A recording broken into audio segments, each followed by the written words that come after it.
Qual o perigo do cristão abusar da simbologia? Sim, tá? Vamos tratar sobre esse assunto, né? Você já deve ter ouvido muito falar em algum estudo bíblico, alguma pregação na internet, algum estudo, né? Ah, isso aqui é simbólico, essa aqui é simbologia, né? Você já deve ter... E essa resposta normalmente vem para não responder a pergunta. Ou seja, você tem uma dúvida, aí que a pessoa joga, não, isso é simbologia. Né? Vamos explicar. Existe simbologia? Sim, existe. Tá? Na Bíblia está cheio de simbologia, só que o grande problema é de muitos cristãos, e até não cristãos, obviamente, né, atribuir textos que não são simbólicos à simbologia. Ou então, por desconhecer do sentido amplo de profecias, por exemplo, tem profecias que ela tem tanto o sentido simbólico quanto literal. Tanto o sentido que se cumpriu no passado, está se cumprindo no presente e vai se concluir no futuro. Então, muitos desconhecendo disso acabam errando. Ou vai afirmar que algo é totalmente literal, nega a simbologia ou vice-versa. Tá? Vamos lá. Apocalipse é um livro que tem muita simbologia. Tá? Quando cita os 10 chifres, o próprio livro explica que os 10 chifres são simbólicos. Por quê? Porque são 10 reis, 10 reinos. Ou seja, ali está explicado, é simbólico. Você não tem como pegar ali os 10 chifres e dizer que é literal. Tá? Obviamente, né, pode ser que seja literal no mundo espiritual, né, aquela besta ali e tal, né, seja algum tipo de demônio e tal, né, mas mesmo assim a gente, bom, isso aí pouco importa. O fato é que realmente está claro ali que é uma simbologia que são 10 reis. Tá? Agora, qual é o problema? A pessoa baseada nessa passagem de Apocalipse, aí vai pegar outras passagens que ela acha absurdo, que ela... Ah, não, isso aqui... pronto, matei. É simbólico? Não, não é simbólico. Você quer ver um exemplo de passagem que estão em Apocalipse que não está dizendo nenhuma brecha, ó, isso aqui é simbólico. Na verdade, pelo próprio contexto, você vê claramente que é algo literal. Tá? Por exemplo, quando vai citar das trombetas, vamos lá. Tá, vamos lá, deixa eu ver qual trombeta, né? Tô procurando aqui, né? Passando aqui, tô no selo. Vamos lá, primeira trombeta. E ocorreu grande precipitação de granizo e fogo misturado com sangue, aos quais foram lançados sobre a terra, tá? Ou seja, aqui está dizendo claramente, o que é granizo? Você vai criar uma simbologia, não, granizo não, isso aqui é granizo. Isso aqui é fogo. Agora, a parte fogo misturado com sangue, esse sangue aí a gente pode sim entender como algo semelhante ao sangue, não necessariamente ao sangue, porque, por exemplo, a lua de sangue, né? A lua de sangue a gente sabe, né? Que ela não é de sangue, tá? Por exemplo, o mar vermelho, né? O mar se transformou em sangue. Eu não lembro se literalmente era sangue na passagem do Egito, tá? Eu não lembro. Então não vou afirmar que é nem que não é, porque eu não lembro, tá? Mas vamos supor que, por exemplo, isso já ocorreu até aqui recentemente, algum rio aqui, que o rio ficou vermelho. Aí teve gente até olha, é a profecia, não era. Aquele vermelho ali não era sangue, tá? Eu não sei qual a explicação que deram ali, mas não era sangue, tá? Ou seja, não necessariamente que esse fogo misturado seja com sangue literalmente, tá? Mas pode ser que sim, aqui não tem nada dizendo que não seja.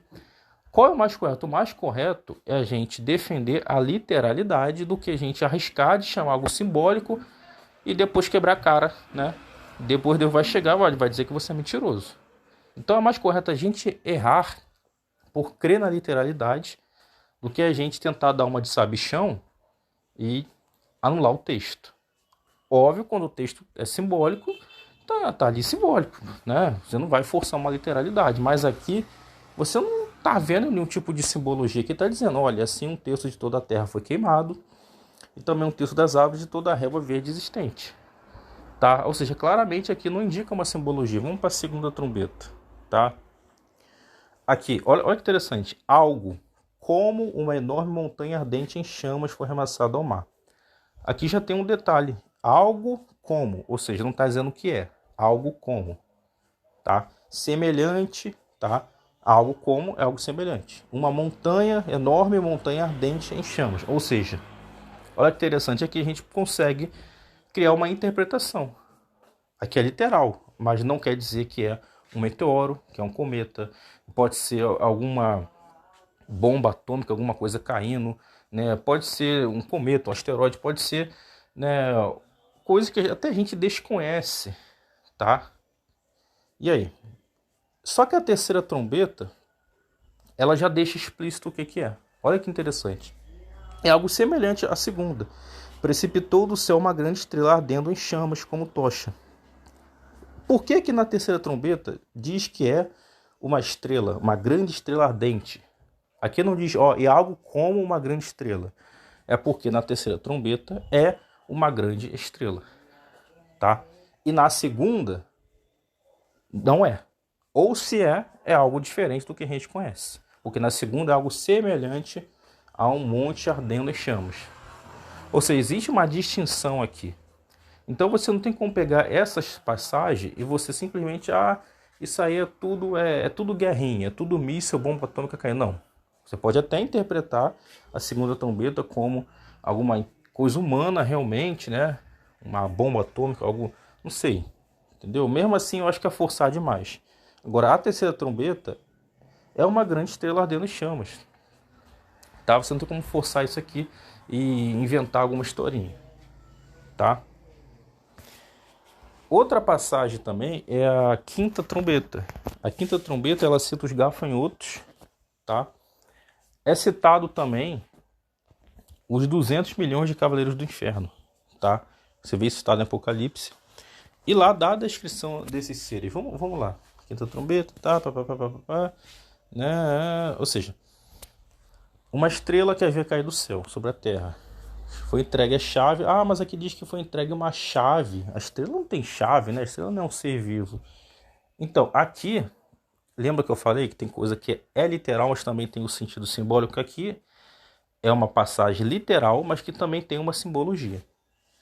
Uma estrela que caiu do céu sobre a terra. Muitas vezes estrelas simbolizam anjos, porque cada anjo ele tem uma função. Lembra que os anjos abandonaram, né, os seus principados, abandonaram as suas regiões celestiais, e por isso foram precipitados para regiões celestiais mais baixas, né?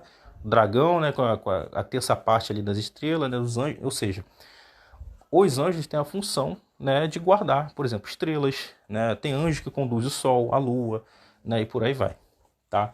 Então esse anjo ele cai, tá? Ele vem para a terra e de forma espiritual ou literal, porque ele pode sim se materializar e provavelmente deve acontecer isso, porque você vai ver que os escorpiões eles são literais, tá?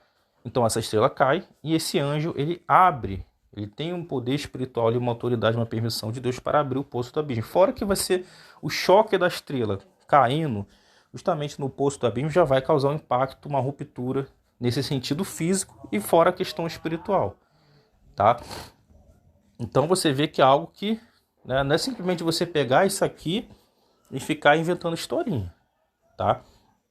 Abriu o poço, né, uma colossal fumaça, tá? Fumaça, tá? Colossal fumaça, tá?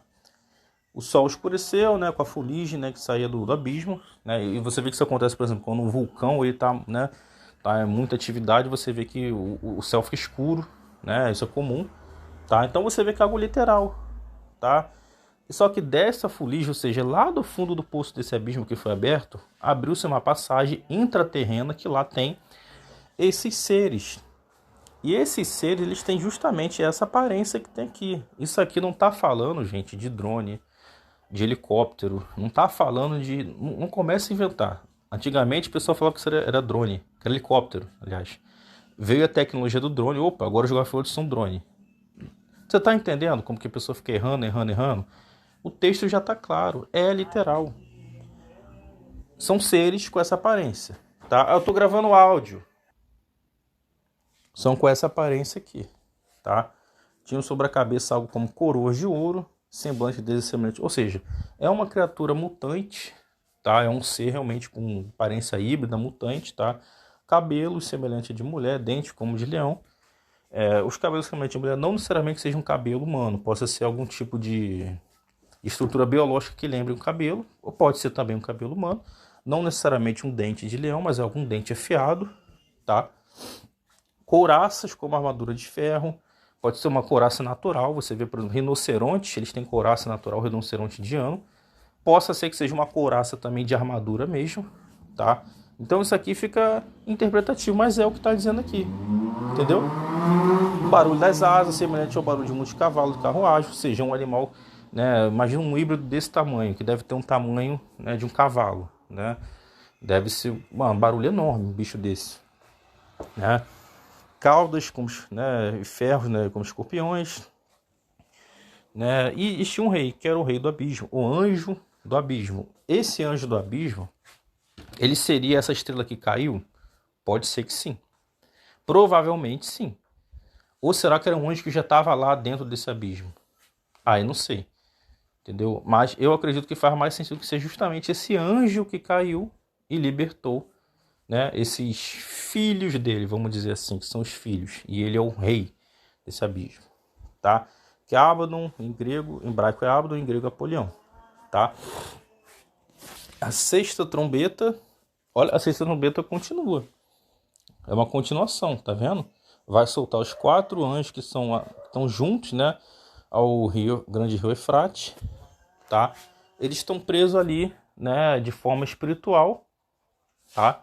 Em alguma região espiritual dali, daquela localidade, tá? Ou talvez até debaixo da terra também, tá? Porque a quinta trombeta estava debaixo da terra, então não sei exatamente, mas o fato é que é naquela região, tá? E quando esses anjos for soltos, eles não vão agir sozinhos. Olha o que diz aqui. O número dos cavaleiros que formavam o exército era de 20.000 vezes 10 milhares. Tá? E aqui diz a aparência deles. Outros seres intraterrenos, outros seres realmente mutantes, híbridos. Tá? A armadura vermelha como fogo, azuis como jacinto, amarelo como chuva, cabeças vão ter parecer cabeças de um leão. Ou seja, você imagina um cavalo, um híbrido, né? Um mutante com uma cabeça feroz como de um leão, cuspindo fogo, sai fumaça, enxofre, né, com caudas, né, como serpente, cobras, tá? E é isso. Ou seja, a pessoa quer pegar essa passagem, isso aqui é tanque de guerra. Isso aqui é... Não, aqui não tá dizendo, e as cabeças eram tanque de guerra, e as caudas de cobra significam... Não, isso aqui é algo literal, tá? É mais coerente você afirmar que é literal, porque dá-se a entender que é literal, do que forçar uma simbologia. 10 chifres, você não tem como forçar a literalidade. 10 chifres já está dizendo, é simbólico, tá? Então esse é o grande problema de você pegar passagens que elas indicam literalidade e você querer teimar que ela é simbólica, tá? Porque nessa brincadeira, existem heresias que são feitas assim. O pessoal que diz que Gênesis não, isso aí não teve cobra falante, não. Não teve fruto proibido, não. Não sei lá o que. Ou seja, o pessoal quer pegar Gênesis e transformar, colocar como simbologia. Deus não é Deus, não. Deus é apenas um nome ali de uma organização intergaláctica. Ou seja, eu já ouvi essa heresia, essa historinha aí. Entendeu? E eles colocam de uma forma que fica tão bem organizada que, se possível, enganaria até os escolhidos, tá?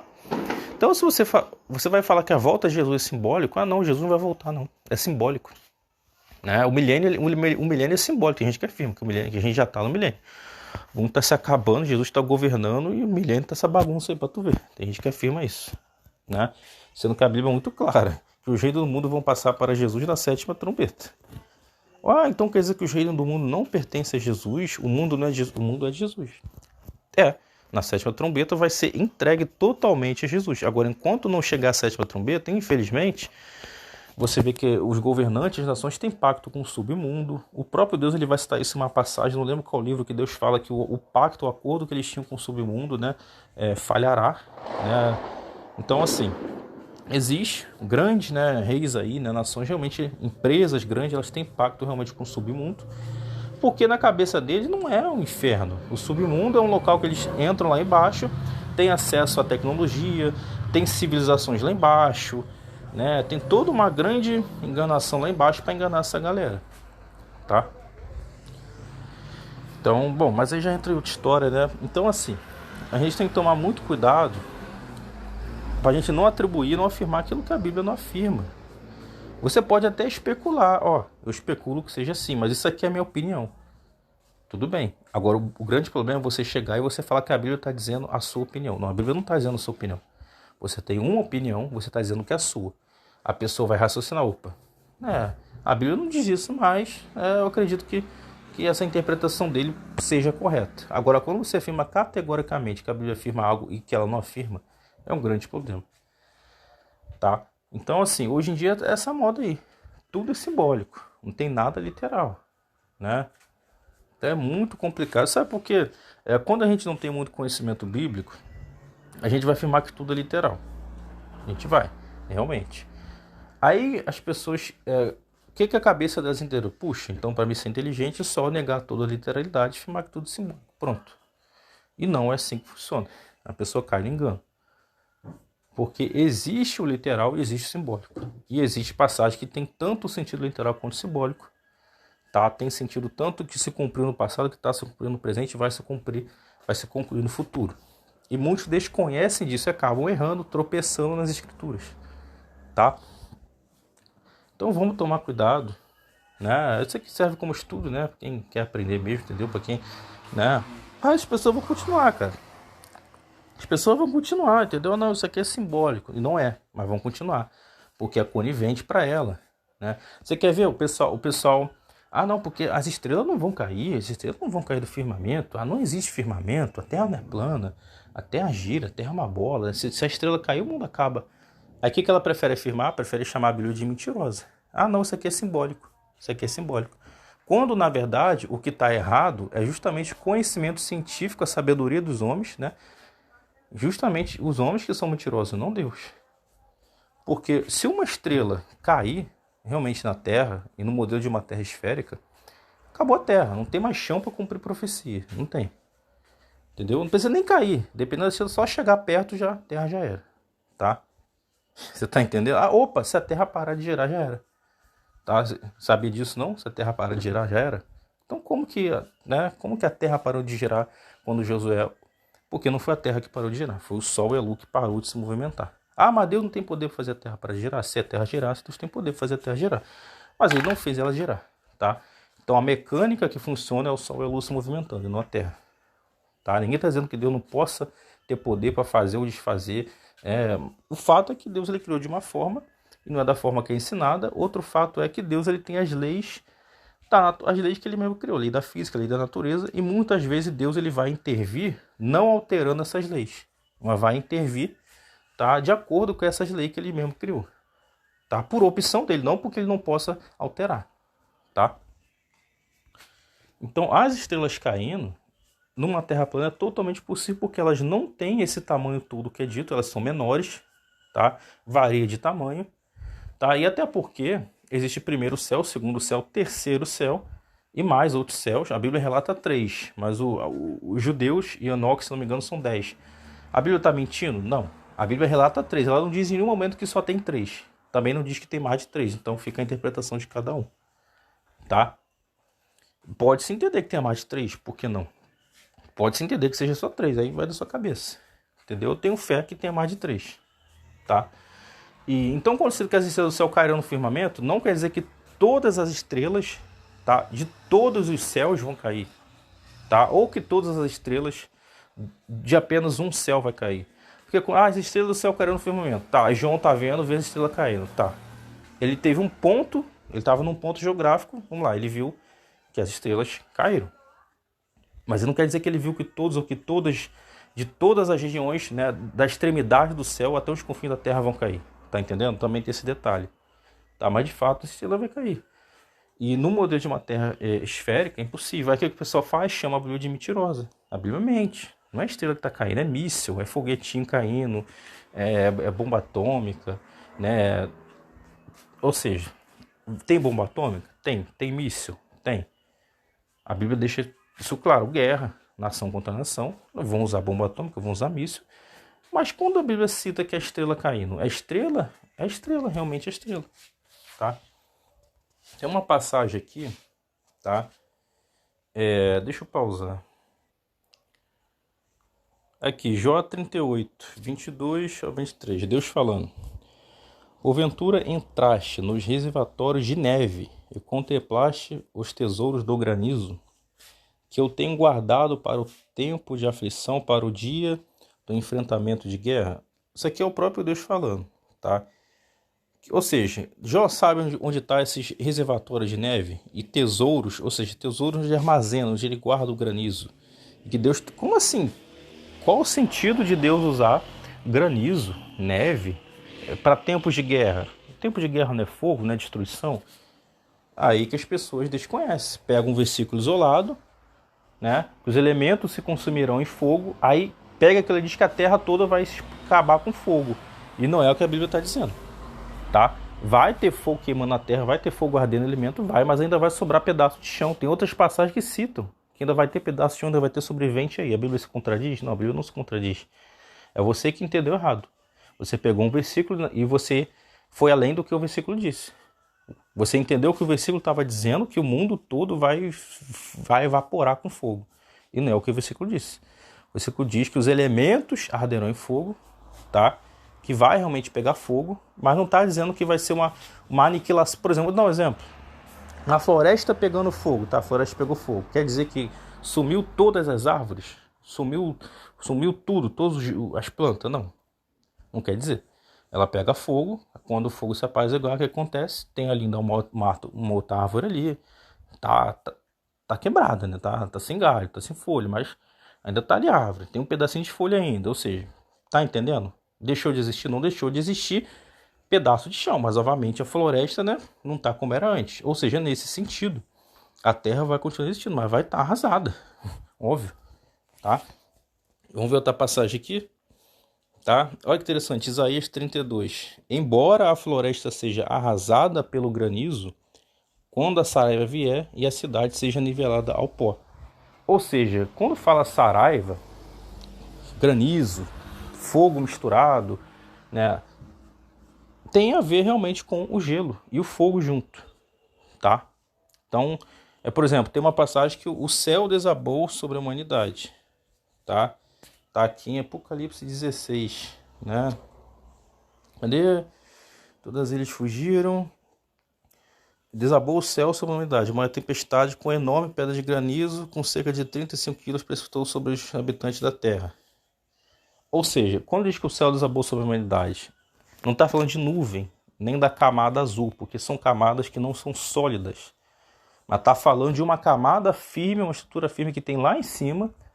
Possa ser o firmamento, não sei, mas possa ser algo que não seja firmamento, mas, né, como desabou o céu, a gente pode entender que simbolicamente, né, tá caindo o céu, então desabou o céu. Mas possa ser também que seja o próprio céu, seja a própria camada do firmamento, alguma camada do firmamento, né, de gelo, ou semelhante a gelo, né, provavelmente gelo, né, obviamente um gelo diferente daqui da Terra, vai desabar e vai se precipitar.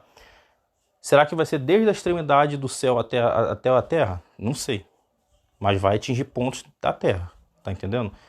Então, galera, é isso, entendeu? Essa é a explicação, entendeu? Espero que a mente de vocês tenha compreendido, em nome de Jesus. Isso aí, fique com Deus, graças a Deus, glórias a Deus, em nome de Jesus, aleluia, amém.